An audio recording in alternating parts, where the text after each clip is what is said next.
Hello friends, welcome to Abhipedia. My name is MS Hussain और आज मैं आपके पास आया हूँ नाबार्ड ग्रेड ए 2023 की प्रिपरेशन के बारे में बात करने के लिए। और आज हम लोग बात करेंगे कि जो नाबार्ड ग्रेड ए ऑफिसर होता है उनकी जो सैलरी क्या होती है, पर्क्स क्या होती है, इनके बारे में जानेंगे हम लोग, ताकि हमें भी कुछ मोटिवेशन मिले। और जो एग्ज़ाम आने वाला है हमारा 2023 का, जो एग्ज़ाम नोटिफिकेशन अभी आया नहीं है, लेकिन कभी भी नोटिफिकेशन जो है वो आ सकती है, तो उसके लिए हम लोग प्रिपेयर करें और अपने अंदर मोटिवेशन लेकर आए।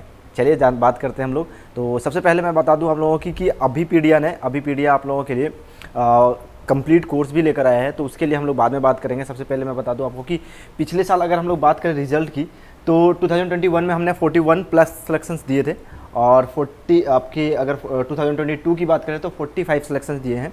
और आशा करते हैं कि जो अगला जो यानी 2023 है इसमें 50 प्लस सिलेक्शन हम लोग दें। ठीक है, तो अभिपीडिया से जुड़िए और अपने सिलेक्शंस को सिक्योर कीजिए। तो सब चलिए हम लोग बात करते हैं, जिसके बारे में बात करने आया हूँ मैं उसके बारे में बात करते हैं, नाबार्ड ग्रेड ए ऑफिसर के बारे में, और उसके सैलरी के बारे में हम लोग आज बात करने वाले हैं। ठीक है, तो सैलरी के बारे में बात करने से पहले आप लोग सबसे पहले तो मुझे कमेंट में बताइएगा कि आप जो है नाबार्ड ग्रेड ऑफिसर क्यों बनना चाहते हैं।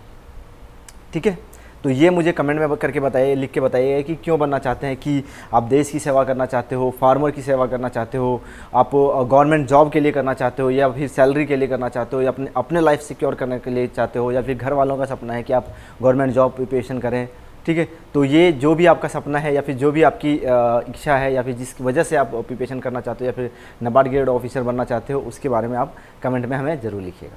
ठीक है, चलिए तो सबसे पहले हम लोग नाबार्ड ग्रेड ऑफिसर के बारे में बात करते हैं कि जो नाबार्ड ग्रेड ऑफिसर, मैं अगर बात करूं कि मैं क्यों प्रिपरेशन कर रहा था, तो उसके लिए 3 रीज़न थी। कि सबसे पहले तो ये एक रेपुटेड गवर्नमेंट जॉब है, जिसमें आपकी जो एक होता है कि इज्जत मिलती है, अच्छी इज्जत मिलती है। उसके बाद फिर एक लाइफ सिक्योरिटी होती है, इसमें हमारी फैमिली की सिक्योरिटी होती है, देश का सेवा करना पड़ता है, करने का मौका मिलता है। और सबसे अच्छी बात कि हम लोग फार्मर से जुड़ते हैं, क्योंकि इंडिया की जान शान सारा क्या है, किसान है, तो उनकी सेवा करने को मिलता है। यहाँ पे जो नाबार्ड और एक ऑर्गेनाइजेशन है जो एग्रीकल्चर से रिलेटेड है, ठीक है, वो किसानों को नेता से, ऑफिसर से जोड़ते हैं, पॉलिसीज़ बनती हैं उनके लिए, और वहाँ पे हमें काम करने को मौका मिलता है। इसलिए हम लोग नाबार्ड की ऑफिसर प्रिपरेशन करने के लिए मैंने भी वहाँ किया था, इसकी वजह से। ठीक है, और सबसे बड़ी बात की सैलरी भी अच्छी होती है। तो आज हम लोग इसी के ऊपर बात करेंगे कि सैलरी के ऊपर बात करेंगे कि सैलरी क्या है इनकी, और क्या क्या अलाउंसेस मिलते हैं, पर्क्स क्या क्या मिलते हैं, उसके ऊपर बात करते हैं। चलिए, तो मैं आपके अगर सैलरी की बात करूं तो देखिए यहाँ पे सैलरी हम लोग सबसे पहले तो बेसिक पे की बात करेंगे। ठीक है, और बेसिक पे में क्या मिलता है आपको, इन हैंड कितना मिलता है, उसके बारे में बात करेंगे। तो बेसिक पे अगर हम लोग बात करें तो बेसिक पे आपकी मिलती है कितनी, ठीक है, 44,500 बेसिक पे है इनका। और डियरनेस अलाउंस कितना मिलता है आपको, और 23,195 रुपीज़ आपका डियरनेस अलाउंस मिलता है। इसके अलावा अदर अलाउंस कितना मिलता है, 24,901 रुपीज़ आपके अदर अलाउंस मिलता है। टोटल की बात करें, अगर हम लोग सैलरी की बात करें तो टोटल सैलरी आपकी कितनी होती है, 92,598 रुपीज़। अब ये होता है gross salary, in hand salary नहीं है ये ग्रॉस जाती है। और इसमें एक डिडक्शन आता है, डिडक्शन कितने अमाउंट का आता है, ये 20,652 रुपीज़ का आता है डिडक्शन। और इसमें जो इन हैंड सैलरी आपको मिलती है, नेट सैलरी जो मिलती है, वो मिलती है 71,946 रुपीज़। ये है एक असिस्टेंट यानी नाबार्ड ग्रेड ए असिस्टेंट, जो नाबार्ड असिस्टेंट मैनेजर का जो सैलरी होती है, वो इन हैंड सैलरी जो होती है वो होती है 71,946 रुपीज़। अभी बात आती है कि सर ये डिडक्शन कहाँ पे जाता है, ये जो डिडक्शन होता है वो कहाँ जाता है। तो डिडक्शन के ऊपर हम लोग बात करते हैं। जो आपकी 20,652 रुपये का जो डिडक्शन होता है वो आपका देखिए, सबसे पहले तो 8,000 रुपये इस डिडक्शन में कहाँ पे चला जाता है, प्रोविडेंट फंड के लिए, यानी पीएफ के तौर पे पीएफ कट जाता है आपका। और ये पीएफ आपको बाद में डबल होके आपको ही मिलता है जब आप रिटायरमेंट होते हैं, या फिर आप पीएफ उठाना चाहते हो जब भी, तो आप वो पीएफ यहाँ पे आपको मिल जाता है, यानी आपको जो डिडक्शन हो रहा है वो आपको वापस मिल रहा है। ठीक है, उसके बाद इनकम टैक्स कटता है आपका 11,456 रुपीज़ का पर मंथ। ठीक है, उसका अदर डिडक्शन जो होती है वो 1,000 की होती है, और टोटल डिडक्शन फिर आ जाती है कितनी, 20,652 रुपीज़ की। ठीक है, चलिए अब बात करते हैं कि सर यहाँ पे तो ये सैलरी की बात होगी, सैलरी हमारा लगभग 72,000 का मिल रहा है, और इसके साथ और क्या मिलता है, क्योंकि ये तो चलो ठीक है एक नॉर्मल, अगर हम बहुत सारे ऐसे प्राइवेट जॉब्स में भी आपको इतनी सैलरी मिल जाती है, लेकिन अलाउंसेस क्या क्या मिलते हैं, चलिए इसके ऊपर बात करते हैं। अगर हम लोग मंथली अलाउंसेस की बात करें कि हर मंथ आपकी क्या क्या अलाउंसेस मिलती है, चलिए मैं एक बार बात करता हूँ। देखिए सबसे पहली बात तो पेट्रोल अलाउंस मिलता है आपको कि हर महीने आप पेट्रोल कितने का खर्च कर सकते हो अपने कार में। पेट्रोल अलाउंस मिलता है 21,000 का, 21,000 का आपको पेट्रोल अलाउंस मिलता है। हाउस होल्ड अलाउंस कितना मिलता है आपको?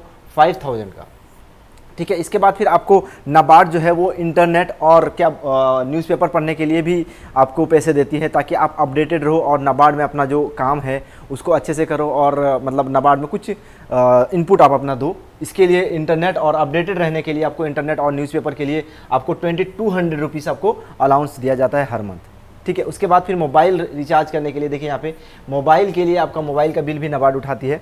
तो मोबाइल के लिए आपको 1100 का जाता है। जैसे कि अगर हम लोग एक नॉर्मल इंसान की बात करें तो हम लोग पूरा महीने का पैक अगर लेते हैं, चाहे जियो हो चाहे एयरटेल हो, तो वो 300 का आ जाता है, 300 350 का। लेकिन यहाँ पे नाबार्ड आपको अच्छे से डेटा यूज़ करने के लिए बोल रही है, और आप थोड़ा सा अपडेटेड रहिए हर जगह पे। आप मतलब होता है ना कि एक जनरेशन के साथ चलिए, इसके लिए आपको देता है यूज़ करने के लिए मोबाइल डेटा, या फिर मोबाइल यूज़ कीजिए आप जितने भी कॉल्स आते हैं उसको। तो उसके लिए 1100 का आपको मंथली देती है, और वो आपको अलाउंसेस होती हैं। उसके बाद सोडेक्सो कूपन। सोडेक्सो कूपन क्या होता है कि 3600 का ये सोडेक्सो कूपन होता है। इसमें आप कोई भी ग्रोसरी शॉप में जाके आप सोडेक्सो कूपन को यूज़ कर सकते हो, ठीक है। और वहाँ से आप ग्रोसरीज जो भी है आपके राशन, वो सारी चीज़ें ले सकते हो। उसके बाद फिर मेंटेनेंस के लिए भी आपको 500 का मिलता है मेंटेनेंस, ठीक है। इसके अलावा house rent allowances. House rent allowances क्या होता है कि देखिए जनरली जो नाबार्ड में घर तो आपको मिल ही जाता है, लेकिन बहुत बार ऐसा होता है कि नहीं एलोकेट हो पाते हैं। तो आपको ये अलाउंसेस रहता है कि हाउस रेंट अलाउंसेस में कि आप 25,000 के घर कहीं पे भी, आप कोई भी शहर में, जिस शहर में आपका तबादला होता है या फिर ट्रांसफ़र होता है या फिर जहाँ पे आपको पोस्टिंग होती है, तो वहाँ पे आप 25,000 की ये थोड़ा सा ऊपर नीचे भी होता है कि अलग अलग शहरों में होता है, लेकिन जनरली अगर हम लोग देखें तो 25,000 का जो घर है आप रेंट में ले सकते हो, और उसका जो बिल है रेंट जो है वो नाबार्ड पे करती है, ठीक है। इसके अलावा और क्या मिलता है आपको? देखिए चिल्ड्रन एजुकेशन के लिए, चिल्ड्रन आपके अपने बच्चों को पढ़ाने के लिए हर महीने 7,000 रुपीज़ का अलाउंस मिलता है आपको। 7,100 रुपीज़, सॉरी 7,000 का अलाउंस मिलता है आपको यहाँ पे। तो देखिए ये सारे अलाउंसेस होते हैं। इसके अलावा ये तो मंथली है। उसके बाद फिर और क्या मिलता है? और आपको देखिए हर ईयरली और एवरी 2-5 मतलब हर साल या फिर 2 से 5 साल के बीच में और क्या मिलता है आपको, ये देखिए यहाँ पे मैं बता दूं आपको कि बुक ग्रांट होता है आपको। जैसे कि मैंने थोड़ी देर पहले बताया कि आपको नाबार्ड जो है ना अपने ऑफिसरों को मतलब हमेशा अपडेट रहने के लिए या पढ़ने लिखने के लिए, मतलब थोड़ा जागरूक रहने के लिए मतलब अप्रोच करती है, ताकि वो क्या है कि आप अच्छे से अपने जो हमारे एग्रीकल्चर डिपार्टमेंट है या फिर जो हमारे किसान हैं, जो उनके लिए पॉलिसीज़ बनती हैं, उन पे अपना इनपुट दे सके। इसके लिए हर साल वो चाहते हैं कि आप पढ़ें, अलग अलग किताबें पढ़ें। बुक ग्रांट होती हैं उनकी 7,000 के ईयरली, और हर 2 या 5 साल में आपकी बुक ग्रांट होती है, 7,000 की बुक्स आप ले सकते हो, ठीक है। उसके बाद फिर क्या होता है? Medical on declaration. इसके ऊपर कितना अलाउंस मिलती है आपको? 13,000 का मेडिकल ऑन डिक्लेरेशन होती है। उसके बाद ब्रीफकेस लेने के लिए आपको हर जो 2 या 5 साल के अंदर आपको कितना मिलता है? 4,000 रुपये आपको ब्रीफकेस लेने के लिए मिलता है, और आप वहाँ से नई नई ब्रीफकेस लेके ऑफिस जाते हो, ठीक है। चलिए उसके बाद आपको यहाँ पे देखिए फर्नीचर लेने के लिए भी पैसे आपको नाबार्ड देती है कि आप 2 से 4-5 साल के अंदर अपना फर्नीचर चेंज करो, और वहाँ पे आप जाके फर्नीचर लो, और फर्नीचर के लिए 55,000 आपको यहाँ पे नाबार्ड पे करती है, ठीक है। उसके बाद और एक अलाउंस है जिसका 9,000 आपको मिलता है। उसके बाद LFC आपको मिलती है 15,000 का। तो ये लगभग टोटल मिला के अगर देखिए तो 1 लाख से ऊपर तो यही हो जाता है, ठीक है। इसके बाद फिर आपके मंथली अलाउंस हैं, फिर सैलरी हैं, यानी आपका खर्च कहीं पे नहीं होता है, और यहाँ पे आपको इतने सारे अलाउंसेस मिलते हैं, ठीक है। तो आई होप आप लोगों को अच्छा लगा होगा, कि मोटिवेशन आया होगा। अगर आप लोगों को अच्छा लगा तो मुझे कमेंट करके बताइएगा, और अभिपीडिया के साथ प्रिपेयर भी कर सकते हो आप, ठीक है। अभिपीडिया के साथ आप प्रिपेयर करने के लिए देखिए यहाँ पे प्रिपेयर विथ अभिपीडिया है। अभिपीडिया हम लोग एक नाबार्ड ग्रेड ए का कोर्स है हमारा, जिसमें आपको मैं एक बार दिखाई देता हूँ, चलिए।